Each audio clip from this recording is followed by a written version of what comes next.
vomit you out of my mouth. Because you say, I am rich, have become wealthy, and have need of nothing, and do not know what you are, wretched, miserable, poor, blind, and naked. I counsel you to buy from me gold, refined in the fire, that you may be rich, and white garments, that you may be clothed, that the shame of your nakedness may not be revealed, and anoint your eyes with eye salve, that you may see. As many as I love, I rebuke and chasten. Therefore, be zealous and repent. If we are a lukewarm Christian, the Bible says, be zealous and repent.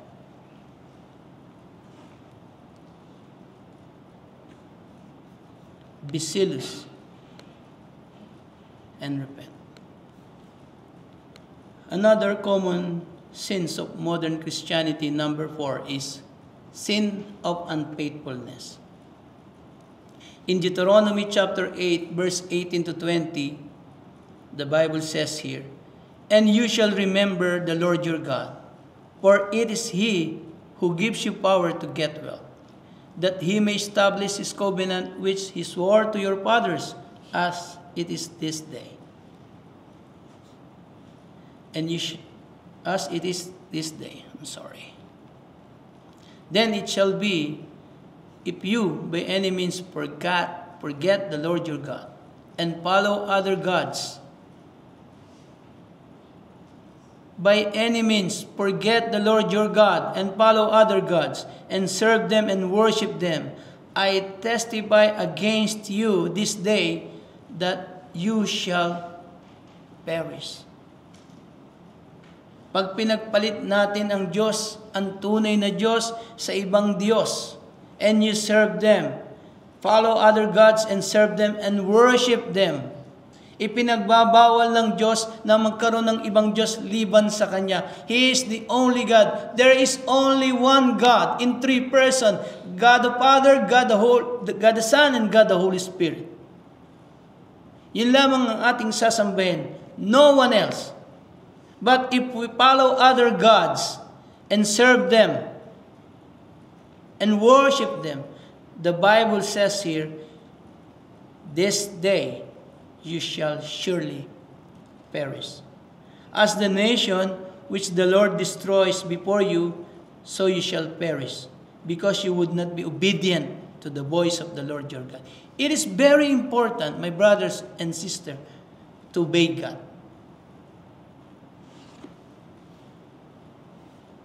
What if Adam and Eve did not violate the commandments of the Lord? What if not? Because obedience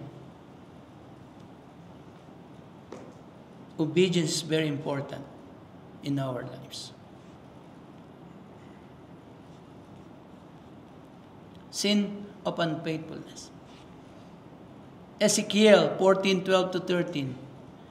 The word of the Lord came again to me, saying, Son of man, when a land sins against me by persistent unfaithfulness, I will stretch out my hand against it. I will cut off its supply of bread, send famine on it, and cut off man and beast from it. See? I will stretch out my hand against it. Ang Diyos ang nagsabi nito, I will cut off its supply of bread. There is no blessing. I will send famine. I will cut off man and beast from it. Sin of unfaithfulness. Are we faithful to God?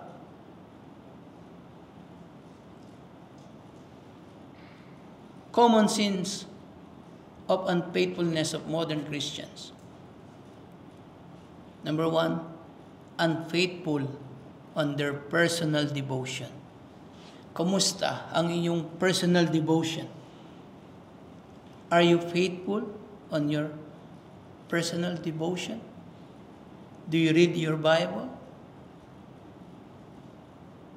Another thing is unfaithful on their prayer life. Do you pray? Is prayer important to you or not? These are the common sins of unfaithfulness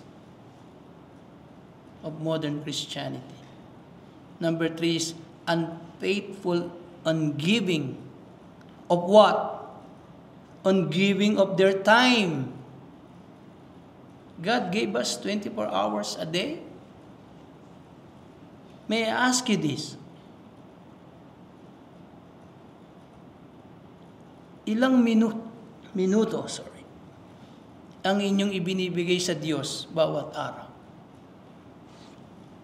Are you giving your time to your God in your 24 hours?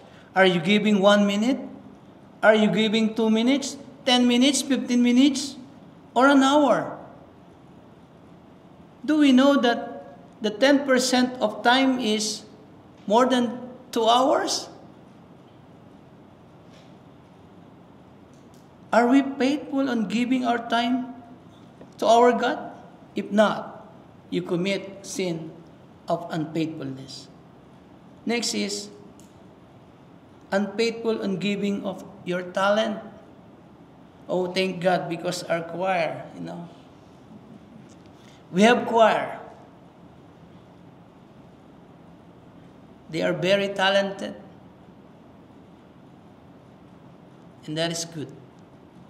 How about the others? What is your talent? Are you giving your talent to your God? And the next one is unfaithful on giving of your treasure. Are you faithful on giving of your treasure? Are you giving what is due to your God? Or we steal it?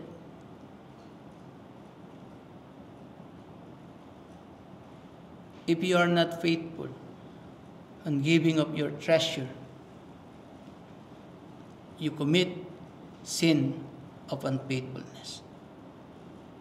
Another sin of unfaithfulness is unfaithful on their church life. Are you faithful on serving your Lord?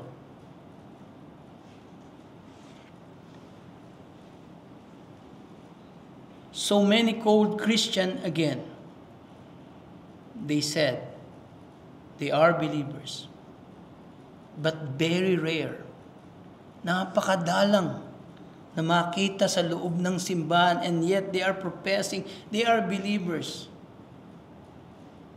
And you said, I'm okay. I tell you this, you are not okay. We are not okay if we are unfaithful in our church life. God designed the church. Inilagay ng Diyos ang iglesia to be our family. Do we know that church is more important than our family? Do we know that? But many so-called Christian, they are unfaithful. Kagaya po ng binanggit ko ng mga nakaraan. Your sibling can't be with you in heaven, but your brothers and sisters in the church will be with you in heaven. For how long? For eternity. Pang walang hanggan. I encourage everyone here, and for all of those na nakikinig sa atin, sa mga tinatawag na mga Kristiyano, be faithful on your church life.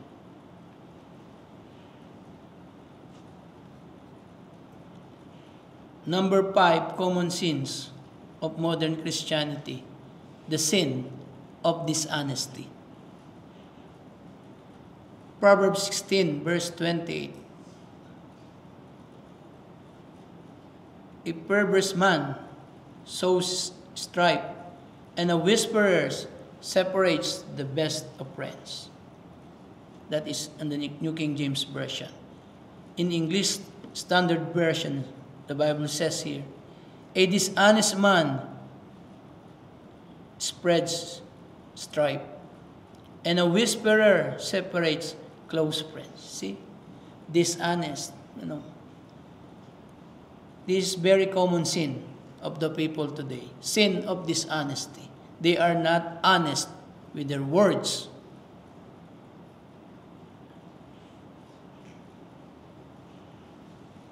You will invite them to be with you.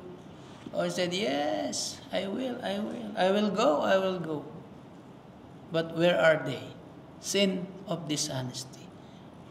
Napakaraming taong ganyan, they are very dishonest. Napakakaunti lamang, very few people are honest. How about us? As Christian, are we honest?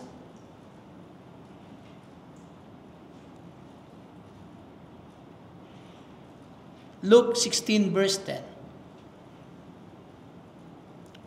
He who is faithful in what is least is faithful also in much, and he who is unjust in what is least is unjust also in much.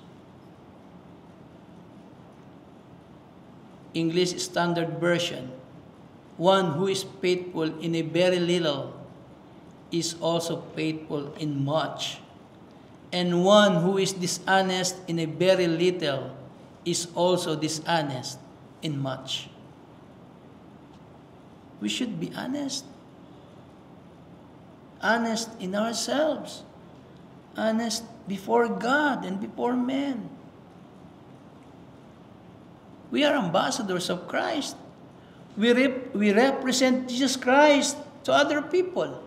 And how do we represent Jesus Christ to other people?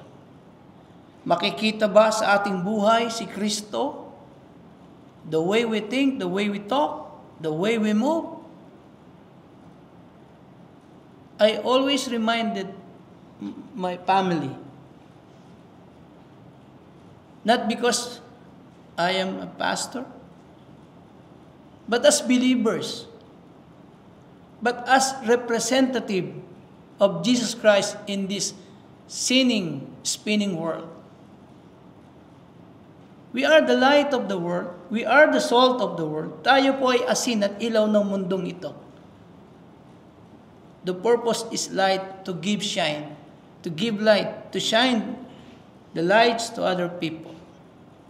And the purpose of salt is to preserve yung mundong nabubulok na ito. Are we a good example to other people or not? Sin of dishonesty. Number 6,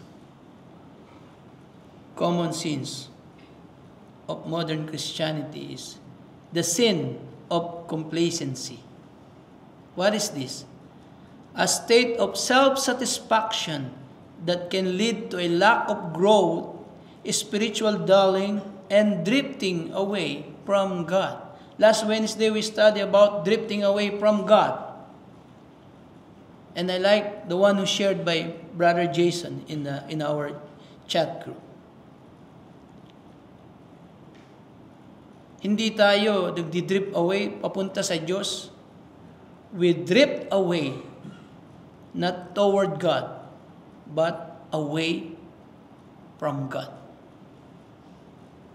A state of self-satisfaction, a state of spiritual stagnation, yung hindi ka lumalago, stagnant life, in and out. Ganun lang parati ang routine ng buhay mo. Why don't you change? Let us include God in our lives every day. If you are a student, you can include God in your study. If you are workers, if you are an employer or an employees, include God in your life. Don't be stagnant. A state of spiritual stagnation, apathy, or contentment that comes with a lack of zeal, urgency, or growth in one's pursuit of a closer relationship with God. Nagsisikap ba tayo? Are we aiming? Is that our objective, to become closer and closer to God? Maraming mga tao papalayo sa Diyos.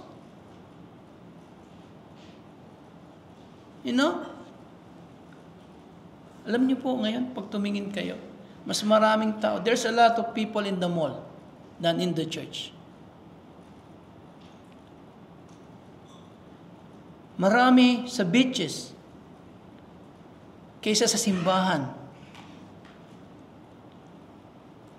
And they call themselves a Christian nation. What? A Christian nation who do not worship God?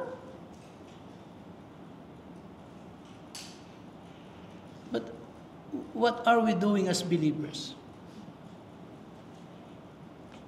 Anong ginagawa natin, mga kapatid? Proverbs 1 verse 32. For the turning away of the simple will slay them, and the complacency of fools will destroy them. And the complacency of the fools will destroy them. In Zephaniah chapter 1 verse 12, and it shall come to pass at that time that I will search Jerusalem with lamps and punish the men who are settled in complacency, who say in their heart, the Lord will not do good, nor will he do evil.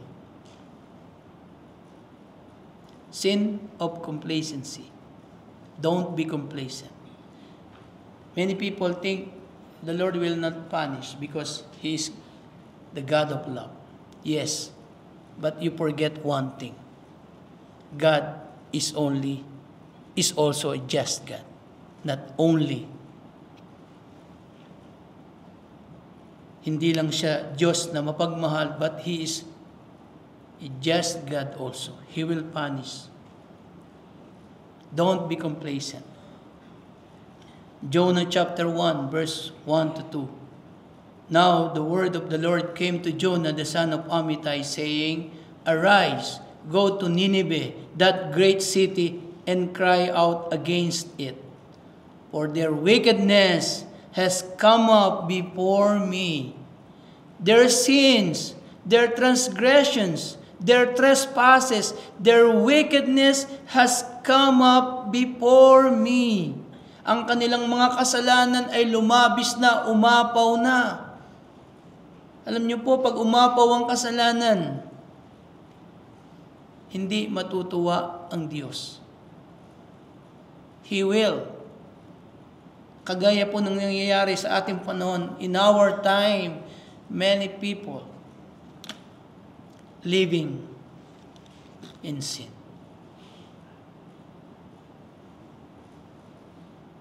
One day, the Lord will come again. Not as Savior, but as King, as a judge who will judge the people.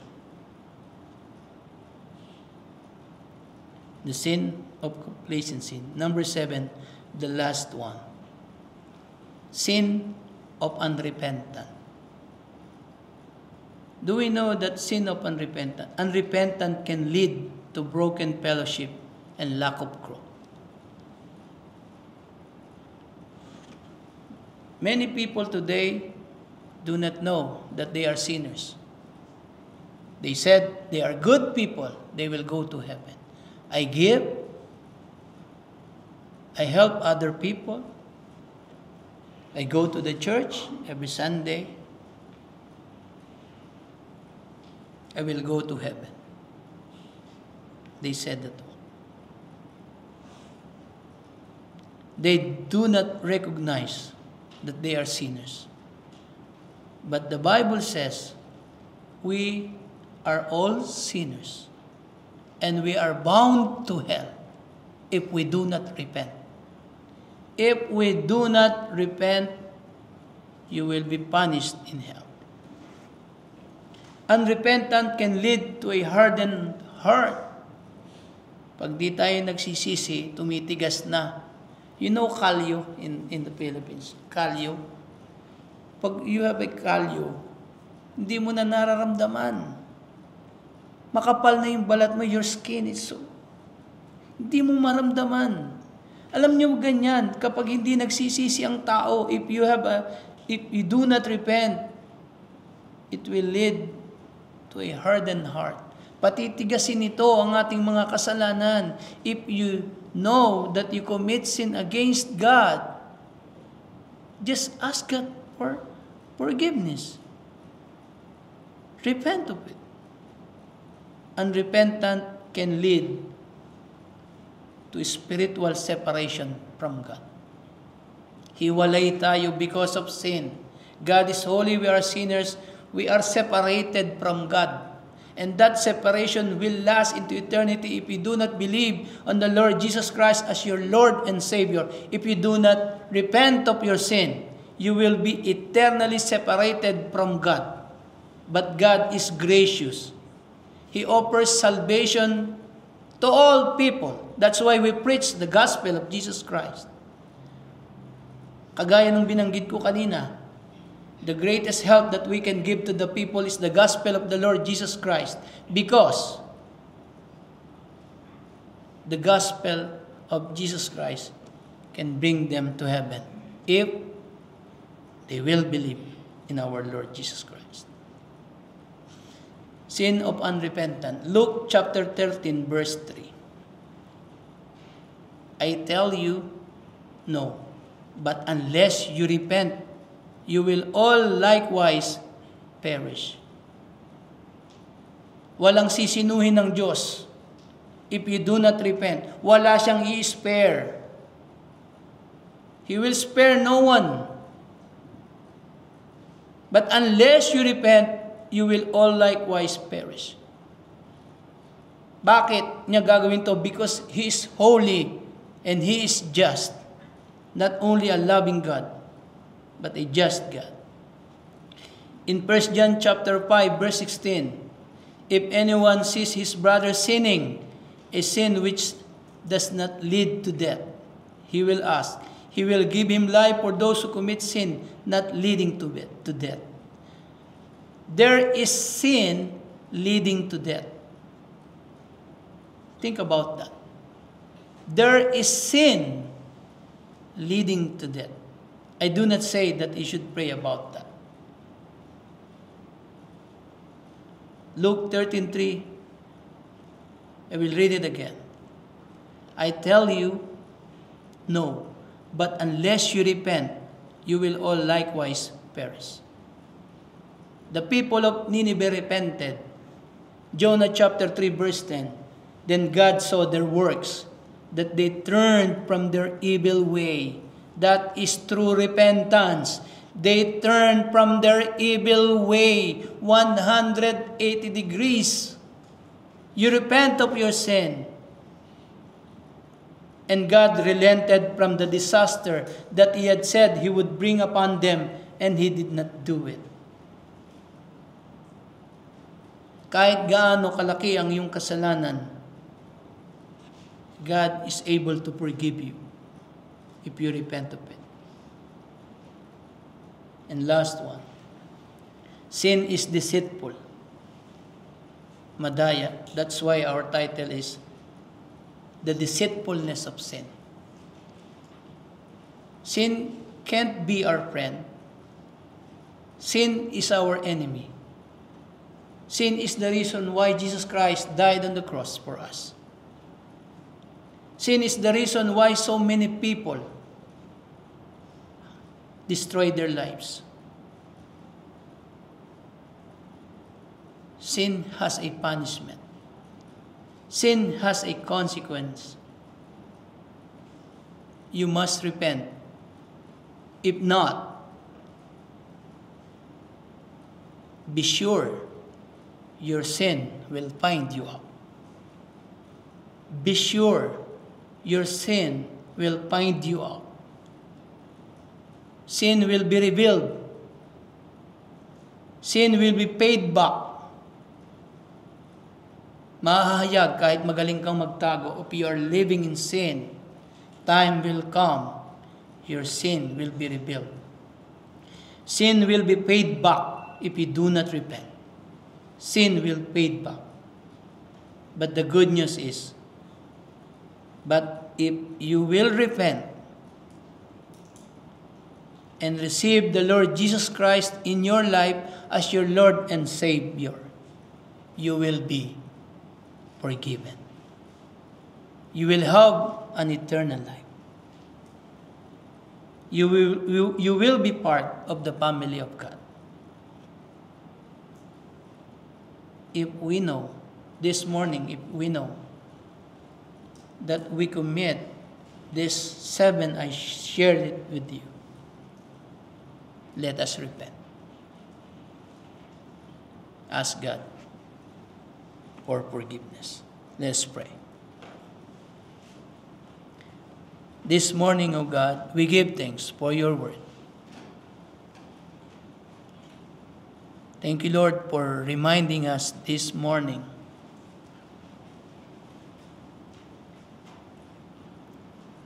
because many of us, many so-called believers,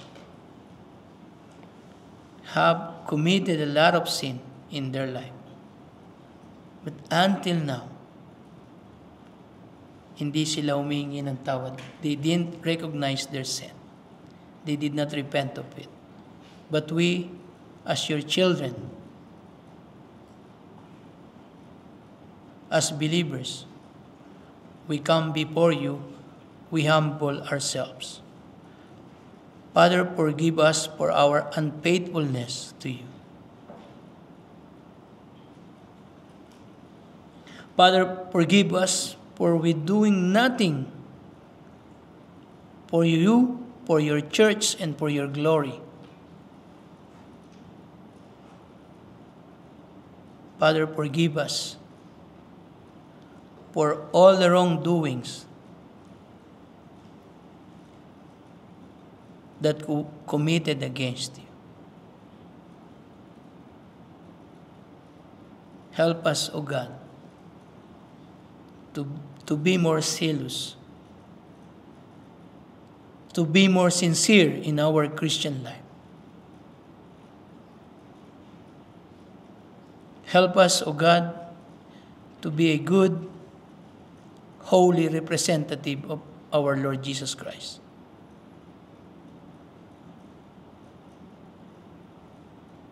Father, forgive us that many times in our lives we ignore you. Father, forgive us. Cleanse us, O God, by the blood of your Son, Jesus Christ. Help us, O God, to be more like Him every day. We bring back all glory and honor. In Christ's name we pray. Amen.